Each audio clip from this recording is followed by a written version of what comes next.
All right, welcome to our online classroom. We're going to make cookie dough. So this cookie is a sugar cookie. This cookie recipe started off as my mom's recipe years and years ago. It has no resemblance to her recipe because my goal with the cookie, I didn't want it to spread, didn't want it to puff, and so I made changes to this recipe all along.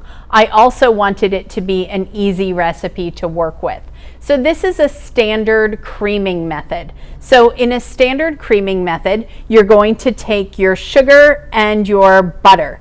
And the important part about the butter in this recipe is that you want the butter to be at room temperature. Does not make a difference whether it is salted or unsalted in this particular recipe, but it does make a difference if it is not at room temperature. You want it to be at room temperature so that it will cream together. The whole creaming method idea is that you want the butter to encapsulate every little grain of the sugar. And if it's cold, it's just not going to happen. So I have this already weighed out and ready to go. I'm going to go ahead and weigh my flour. And so this is going to be 600 grams of flour. And this is all-purpose flour that I have here. And we use weights rather than volume measures. Volume measure, this would be 5 cups of flour. But we use weights just because it's so much more accurate. Like if you weighed a cup of flour, it's going to be different from my weight of a cup of flour, different from anyone else's weight of a cup of flour.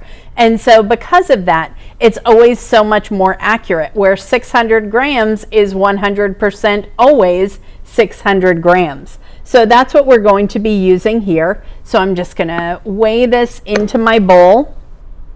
And this process that we're using here, this is actually called mise en place, getting everything together, all of our ingredients. You can see that I have the eggs, and the brown is my vanilla, and I have salt there, and the little white one that you can't see right off here, I have my cream. So everything is here for all of our ingredients.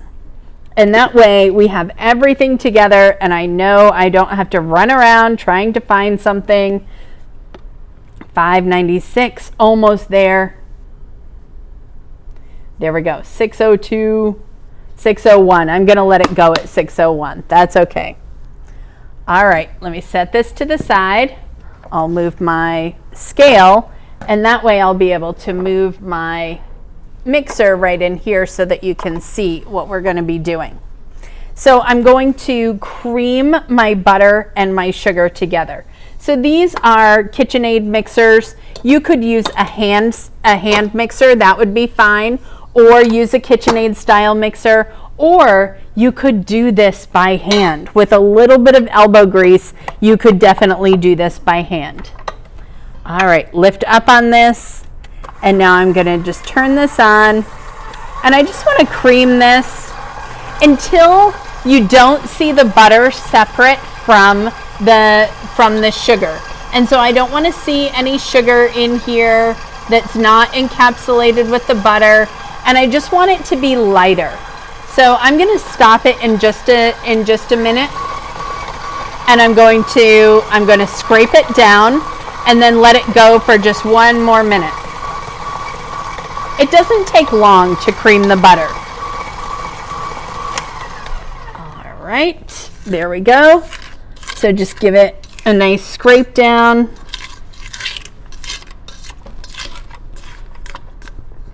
Don't forget the inside of the bowl here. There's always that little dimple. And I'm only going up to about medium speed here. And so I'll let this go for about a minute, just till it's nice and smooth.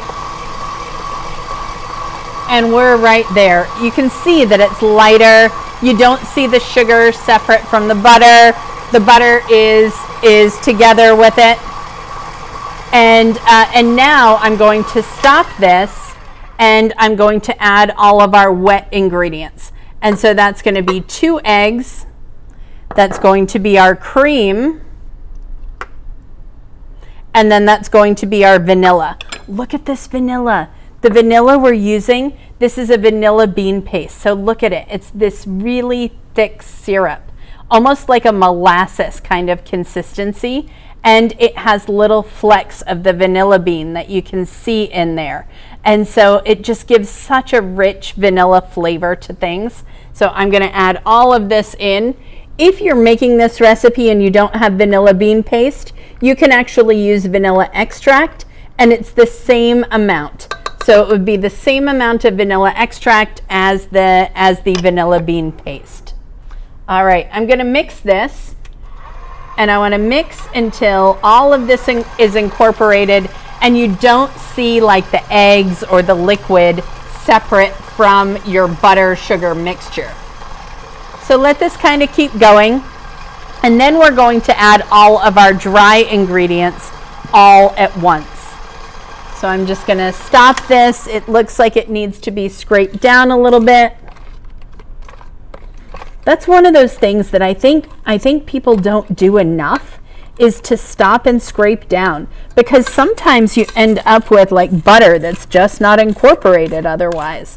So scraping down is really an important part of the whole mixing method. Just because the mixer's doing it for you doesn't mean that it can do all of it. All right. There are some blades that are you know, they kind of scrape the sides of the bowl as you're mixing, and they're great for certain things. I love them for cake batters, love them for other things, not really for cookie doughs like this. This is going to end up being a very stiff dough, and so it's not so perfect for a stiff cookie dough. But there we go. It ends up looking a little curdled, like it's almost like the butter kind of tries to separate back out. That's exactly what it's supposed to, but it doesn't look like the liquid is any separate from everything else. So now I'm going to add my dry ingredients. I find it easier to go ahead and lower the bowl, and then I'm just going to add it all at once. There we go. My salt in there. And now I'm just going to lift up, and now please, when you're doing this, start on the lowest speed. All right, start on the lowest speed. Otherwise, you're going to have an explosion of flour all over your counter and all over your kitchen. So go ahead and just start it on the lowest. And all I'm going to do now that it's started to be incorporated, I'm going to increase the speed just a little bit. And I'm just going to keep going until it cleans the bowl. Basically, it's going to all come together in a clump, and it's going to be one mass of dough. And so I'm almost getting there. Almost.